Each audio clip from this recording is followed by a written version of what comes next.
What if I told you that Olympic athletes can be banned for having a scratch the size of a paperclip, or that some competitors are literally measuring bikini bottoms with rulers? Today, we're diving deep into the most shocking, unbelievable rules that Olympic athletes must follow. And trust me, number 7 will absolutely destroy your perception of the Olympics forever. The bikini police are real. Let's start with something that sounds like it's straight out of a dystopian movie. The Bikini Measurement Committee. You heard that right, folks. At the Summer Olympics, beach volleyball players face rules so strict they make prison regulations look lenient. Picture this. You've trained your entire life for this moment. You're representing your country on the world's biggest stage. And then officials show up with measuring tapes to check if your bikini bottom is exactly 6 centimeters or less on the sides. This isn't a joke, people. These measurements are enforced with military precision. 1 millimeter too wide, you're out. Too revealing, disqualified. Too conservative, also banned. The craziest part? While millions of viewers tune in partly for the athletic spectacle and the visual appeal, athletes are walking a tightrope where their career can end because of fabric measurements. Imagine explaining to your family that 4 years of training went down the drain because your swimwear was 7 centimeters instead of 6. The Olympic Village's shocking secret supply. Brace yourselves because this next rule will make you see the Olympic Village in a completely different light. Since 1988, the International Olympic Committee has been distributing something that has nothing to do with sports performance, and the numbers will blow your mind. We're talking about 150,000 condoms. That's right, 150,000. At the Rio 2016 Olympics alone. But wait, it gets even more bizarre. Picture this insane scenario. You're a world-class athlete. You've brought your preferred brand from home, but Olympic officials are basically saying, nope, you can only use our official Olympic condoms. It's like having a condom monopoly inside the most famous athletic village in the world. The reasoning: thousands of young, incredibly fit athletes from every corner of the planet living together for weeks in peak physical condition. The IOC figured they needed to promote safe practices, but with their branded supplies only. Bringing outside brands? That's practically discouraged. But here's where it gets absolutely ridiculous. At Tokyo 2020, athletes received their massive condom supply but were told, don't use these during the games. Take them home as souvenirs. Imagine the conversation. Here's your official Olympic condom collection, but whatever you do,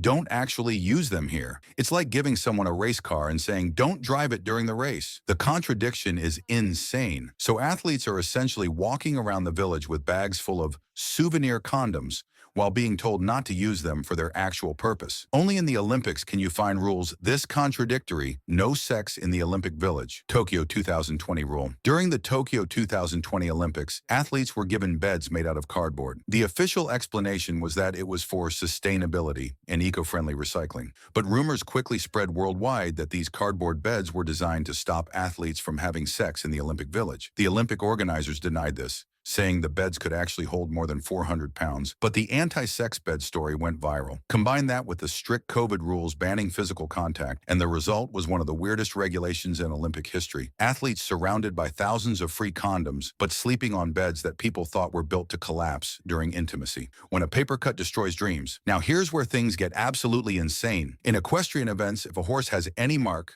scratch, or blemish, even something as tiny as what you get from brushing against a fence, both horse and rider are immediately disqualified. But wait, it gets darker. The reason behind this rule will make your blood boil. Some unethical trainers would literally rub chili peppers on horses' skin, then whip those areas to make the animals jump higher from the extra pain. So now, even completely innocent training marks can destroy an athlete's Olympic dreams. Imagine this nightmare scenario. You and your horse are perfect partners. You've qualified for the Olympics after years of dedication. Then on inspection day, officials find a tiny scratch your horse got during routine training, and boom, you're out. No appeals, no second chances, nothing. The heartbreak is real, folks. Athletes have literally broken down crying when their perfectly healthy horses are disqualified for microscopic imperfections that happen through normal activity. The facial hair conspiracy. Here's a rule that seems to come from the 1950s but is still enforced today. Olympic boxers must be completely clean-shaven or have minimal facial hair. Why? Nobody really knows the real reason. Think about it.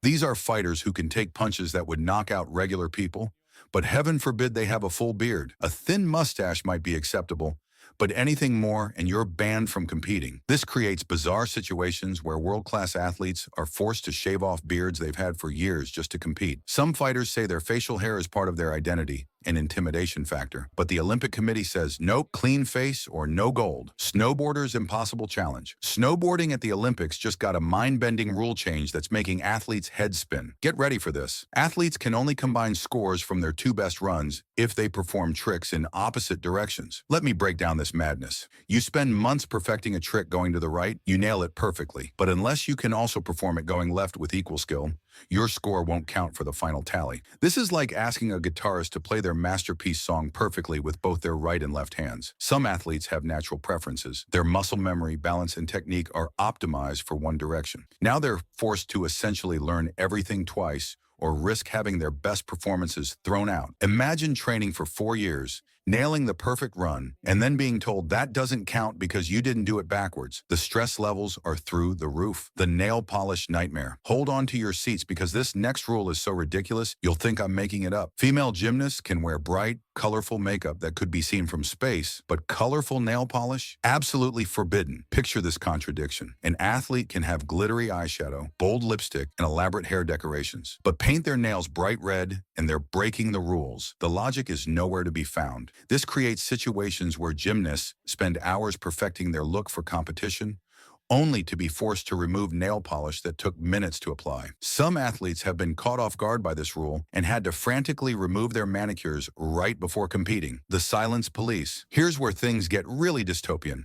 Olympic athletes are banned from making any form of protest during competitions, ceremonies, or basically any official Olympic event. Think about it. These are the world's most influential athletes, with platforms that reach billions of people, and they're essentially silenced on the world's biggest stage. No political statements, no social justice messages, no personal causes, nothing. This rule was implemented before the 2020 Olympics and has caused massive controversy. Athletes who've dedicated their lives to their sport are told they can't use their moment of glory to speak about issues they care about. The irony? The Olympics supposedly promote unity and human values, but athletes can't actually voice those values. Figure skating's censorship scandal. Now for the story that will change how you see figure skating forever. Remember the elegant, family-friendly sport you grew up watching? Well, it's more censored than you think. There was an actual scandal involving Canadian ice dancers Tessa Virtue and Scott Moir. During their routine, Virtue placed her legs on Moir's shoulders in what officials deemed too scandalous for television. The positioning was considered too suggestive, even though it was purely athletic. The craziest part? These are world-class athletes performing technical moves that require incredible skill and trust. But officials were more concerned about how it looked than the athletic achievement. The couple was forced to change their entire routine because of this visual controversy. This raises the question, are we watching athletic performances or censored entertainment? The line between sport and spectacle has never been blurrier. COVID's Olympic prison. The 2020 Tokyo Olympics turned into something resembling a dystopian movie. Athletes faced rules so strict they made quarantine look like a vacation. Picture this horror scenario. You're at the Olympics, the pinnacle of your career, and you must eat every meal alone. Get tested daily, and you're forbidden from speaking in elevators. Even talking to your transportation driver could result in disqualification, medal removal, or even deportation. 11,000 athletes, support staff, and media were essentially living in a bubble where human interaction was treated like a crime. The punishment system was brutal. Repeated violations could end your Olympic dreams permanently. But here's the twist that nobody talks about. If you tested positive for COVID-19, you could still receive a medal based on your performance before testing positive. So athletes were living in fear of testing positive while knowing they might still get recognition for work already done. The toenail inspection squad. Water polo has a rule so weird it sounds like satire. Mandatory toenail inspections. Before every single match, officials examine each player's toenails like they're conducting a medical examination. Why this obsession with toenails? In water polo, athletes are constantly kicking and fighting for position underwater. Jagged toenails become weapons that can cause serious injuries. One poorly trimmed nail can slash an opponent's leg or cause a player to injure themselves on the pool bottom. The inspection process is intense. Officials check every toe, every edge, ensuring everything is filed to perfection.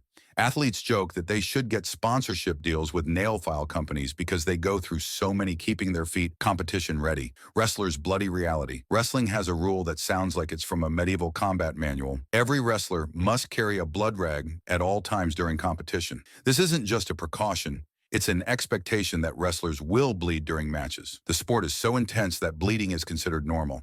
and athletes must be prepared to clean themselves up instantly to continue fighting. Think about the mental preparation required. You're not just training to win, you're training to manage your own blood loss while trying to pin down an opponent who's trying to do the same to you. The blood rag becomes as essential as their wrestling shoes. The logo-sized police. Finally, here's a rule that actually makes sense but creates hilarious situations. Sponsor logos on Olympic uniforms are measured with microscopic precision. Athletes who earn millions from sponsorships suddenly become walking billboards with tiny advertisements. Imagine Nike paying Michael Phelps millions, but his logo can only be the size of a postage stamp. This creates a bizarre contrast where the world's most marketable athletes look like they're wearing clothing from a company that can barely afford advertising space. Meanwhile, their names and countries get full display, but the brands funding their careers get thumbnail treatment. These rules prove that the Olympics aren't just about athletic excellence. They're about navigating an incredibly complex system where the difference between glory and heartbreak can be measured in millimeters, seconds, or even the direction you choose to perform a trick. From bikini measurements to toenail inspections, from silence requirements to blood rag mandates, Olympic athletes don't just compete against each other. They compete against some of the most bizarre, strict, and sometimes downright insane regulations in all of sports. Next time you're watching the Olympics, remember, behind every perfect performance is an athlete who's not just mastering their sport, but mastering an unbelievable rulebook that could end their dreams for reasons that have nothing to do with their athletic ability. What's the craziest Olympic rule you've heard about? Drop it in the comments below, and don't forget to smash that subscribe button for more shocking sports content that will change how you see your favorite competitions forever. And if you think these rules are insane, wait until you see our next video about the banned Olympic events that were too dangerous to continue. Trust me, you won't believe what athletes used to compete in